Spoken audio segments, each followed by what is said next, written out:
আসসালামু আলাইকুম। দোজস বিডির পক্ষ থেকে সবাইকে জানাচ্ছি নতুন আরও একটি ভিডিও দেখার জন্য। তো আজ দেখাবো কীভাবে প্রিন্টের গজ কাপড়ে যে প্রিন্ট আছে সেটা কীভাবে সোজাভাবে কাটিং করতে হয়। তো যারা নতুন আছেন তারা কি করেন, পুরো কাপড়টা ভাঁজ করে নিয়ে আপনারা দুই পার্ট একসাথে কাটিং করেন। সেই ক্ষেত্রে কি হয়, প্রিন্টে যে ফুলটা থাকে সেটা হয় সামনের ডিজাইন উপরে থাকে, পিছনের পার্ট নিচে থাকে। কিন্তু আজ আমি যে ভিডিওটি দেখাবো সেটা খুব দেখতে পাচ্ছি এখানে যে ফুলটা আছে এটা উপরের দিকে, আর দুটো পার্ট একসাথে কাটিং করলে কিন্তু একটা কিন্তু নিচের দিকে যাবে। তো এই ভিডিওটি দেখলে সেই ভুলটা আপনাদের থাকবে না। তো প্রথমে কাপড়টি একটা পার্টি ভাঁজ করে নিয়েছি, আর ফুলটা আমি দেখুন উপরের দিকে দিয়েছি, দিয়ে এক পার্টি প্রথম কাটিং করে নেব। আর আমি এখানে মাপটা নিয়ে নিয়েছি। তো আমি প্রথমে 7কে 3 ভাগে ভাগ করেছি, 3 7 21, এই জন্য আমি 3টা মাপ দিয়ে নিয়েছি।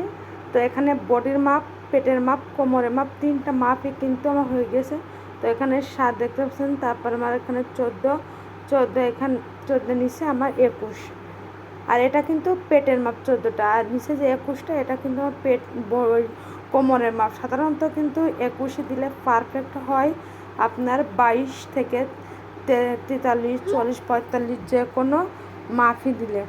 তো আমি যার জন্য বানাবো আমি তার জন্য 21 দিয়েছি, 21 দিলে পারফেক্ট হবে। আর উপরেও 7 ইঞ্চি দিয়ে দাগ দিয়ে নিয়েছি। তো এইভাবে দেখতে পাচ্ছেন আমি 3টা দাগ কিন্তু আগে দিয়ে নিয়েছি, কিন্তু সেটা বোঝা যাচ্ছে না, আমি আবারও দাগ দিয়ে নিয়েছি। তো আপনার যখন একটা কামিজ কাটিং করবেন অবশ্যই 7 দিয়ে 3 ভাগ করবেন, তার আপনাদের কাটিংটা খুব সহজে আপনারা মাপটা নিতে পারবেন। আর বডির মাপটা আমি নিব এখানে 4 ভাগের 1 ভাগ। তো আমি এখানে নিয়েছি 10 ইঞ্চি, 10 ইঞ্চি নিয়েছি। তো আমি এখানে 40 বডি দেবো, এই জন্য 10 ইঞ্চি নিয়েছি। আর পেটের মাপ নিয়েছি তো 10 আর 1 ইঞ্চি কম নিয়েছি, তো এখানে নিয়েছি 9 ইঞ্চি। তো আপনার পেটের মাপটা বডির মাপ যেটা নেবেন তার থেকে 1 ইঞ্চি কম নেবেন। আর কোমরের মাপটা সম্পূর্ণ আলাদা। পেটের মাপ বডির মাপের সাথে কিন্তু মাপ নিলে হবে না, এটা কিন্তু অনেকে কোমর ভারী থাকে, হেলদি, সেক্ষেত্রে কিন্তু কোমরের মাপটা অবশ্যই আলাদা নিতে হবে। এখানে কোমরের মাপটা আমি নিয়েছি 11.5। এখন আমার মাপ নেওয়া কমপ্লিট হয়ে গেছে। আমি এখন এটা কাটিং সবগুলো আমি দাগ দিয়ে নিব। তো আমার স্কেলের সমান দাগ দিয়ে নিয়েছি দেখতে পাচ্ছেন। আর এখন আমি আরমোলের মাপটা নিব।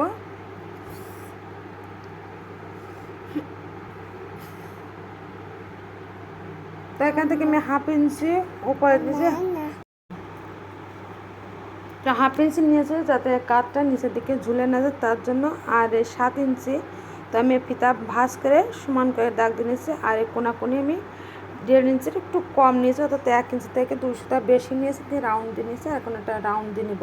তো এই দাগটা নিলে আপনার আরমোলের রাউন্ডটা দিতে সুবিধা হবে, তো অবশ্যই দাগটা দিয়ে নেবেন। তো এইভাবে আমি আরমোলটা দিয়ে নিয়েছি। তো দেখতে পাচ্ছি আমার মাপটা কিন্তু মোটামুটি শেষের দিকে, তো সামনে কিন্তু নেওয়া হয়ে গেছে। আমি এখন নিচে যে ঝুলটা আমি সেটা দেবো। তো নিচে ঝুলটা আমি দেবো 42। তো আমার এখানে আমি একটু কাপড়টা টেনে নিচ্ছি, নাহলে আপনারা বুঝতে পারবেন না, এই জন্য কাপড়টা আমি টেনে নিয়েছি। আর নিচের ঘেরটা আমি নেব, কোমরের যে ঘেরটা ঠিক সেই ঘেরটাই আমি কিন্তু নিচেও নিব। তো নিচে কিন্তু ঘেরটা বেশি দিতে হয়, সেক্ষেত্রে কিন্তু বাল্টে একটা সূত্র আছে, আর এটা কিন্তু অবশ্যই আপনারা মনে রাখবেন। তো আপনারা ঘেরটা যখন বেশি দিবেন আপনারা তো 2.5 ইঞ্চি কিংবা 3 ইঞ্চি দিলেও হবে, 2.5 ইঞ্চি চালেও দিলে হবে, 3 ইঞ্চি দিলেও চালে হবে, এর বেশি দেওয়ার দরকার নেই। আবার কম দিলে কিন্তু ঘেরটা আরও কম হয়ে যাবে। তো আমি এখানে 2.5 ইঞ্চি পরিমাণ বেশি নিয়েছি। এখন আমার নিচের মাপটা নেওয়া কমপ্লিট হয়েছে। আমি এখন স্কেল দিয়ে সমান দাগ দিয়ে নিব। তো এখানে আমি 2টা দাগ দিয়ে নেবো। একটা দাগ আমার সেলাইয়ে পাশ কাটিং করে নেবো, নিয়ে একটা ভাঁজ সেলাইয়ের দাগ থাকবে আমি সেটার উপর দিয়ে ভাঁজটা দিয়ে দিব, যাতে আমার পারফেক্ট মাপ অনুযায়ী কামিজটি তৈরি করতে পারি। তো যারা নতুন আছেন তাদেরকে বলবো ভিডিওটি প্রথম থেকে শেষ পর্যন্ত দেখবেন। আর গজ কাপড় বিশেষ করে যখন বানাবেন আপনারা অবশ্যই এই প্রিন্ট আপনারা লক্ষ্য রাখবেন, যাতে সামনের পাটে প্রিন্টটা সোজা থাকলো, পিছনের পাটে প্রিন্টটা উল্টা থাকলো, এই ভুলটা যাতে না হয়, এই জন্য আমার ভিডিওটা আজকে আপনাদের জন্য মনোযোগ সহকারে দেখবেন। আর ভিডিও ভালো লাগলে অবশ্যই সাবস্ক্রাইব করবেন, কেমন হয়েছে সেটা কমেন্টস করে জানাবেন। তো আজকের ভিডিওটা আমি মূলত বানিয়েছি যারা একেবারে নতুন তেল আছে কাজ শিখছেন, তারা কিন্তু সাধারণত এই ভুলটাই বেশি করে। এর জন্য আমি মূলত তাদের জন্য কিন্তু এই ভিডিওটা বানিয়েছি, যাতে আমার ভিডিওটা আপনারা প্রথম থেকে শেষ পর্যন্ত দেখেন আর আপনারা শিখে নিতে পারেন কীভাবে প্রিন্টের গজ কাপড় খুব সহজে কাটা যায়। তো 3 পিস যখন কাটবেন প্রিন্টের, সেক্ষেত্রে কিন্তু প্রিন্টে কিন্তু ডিজাইন থাকে, তো সামনে গলার ডিজাইন থাকে, নিচে ঝুলের ডিজাইন থাকে, পিছনে ডিজাইন থাকে। এই ভুলটা কিন্তু তখন হয় না, কিন্তু যখন আপনি গজ কাপড় প্রিন্টের গজ কাপড় বানাবেন তখন কিন্তু এই ভুলটা সচরাচর হয়ে থাকে। এর জন্য আমি তার জন্য এই ভিডিওটা বানিয়েছি, যাতে এই ভুল না হয়। তো যখন কামিজটা পরবেন এরকম ভুলে কিন্তু দেখতে খারাপ লাগে। এর জন্য আপনারা অবশ্যই যখন কাটিং করবেন 2টা পার্ট একসাথে কাটিং করতে যাবেন না, আপনারা আলাদা আলাদাভাবে কাটিং করে নেবেন। তো আমি এখন সামনের পার্টটা কিন্তু কাটিং করা কমপ্লিট করে দেখতে পাচ্ছি আমি এখন টেনে নিচ্ছি। এটা কিন্তু আমি 2টা ভাঁজ একসাথে করে নিই। তো আমি একটা ভাঁজ করে নিয়েছি। তো এইভাবে যদি আপনারা উল্টিয়ে ভাঁজ করেন, সেক্ষেত্রে কিন্তু আপনারা ফুল কিন্তু উপরের দিকে নিচের দিকে হয়ে যাবে, সে কিন্তু দেখতে খারাপ লাগবে। এর জন্য আমি একটা কাটিং করে আমি পিছনে যে কাপড়টা সেটা টেনে তারির উপরেই প্রথম যেটা আমি কেটে রেখেছি সেটাই বসিয়ে দিব। সেই ক্ষেত্রে কিন্তু এই ভুলটা আর হবে না। অবশ্যই একটা করে আপনারা কাটিং করবেন, তাহলে আপনাদের কিন্তু খুব সহজে আপনারা কামিজটা কাটিং করতে পারবেন।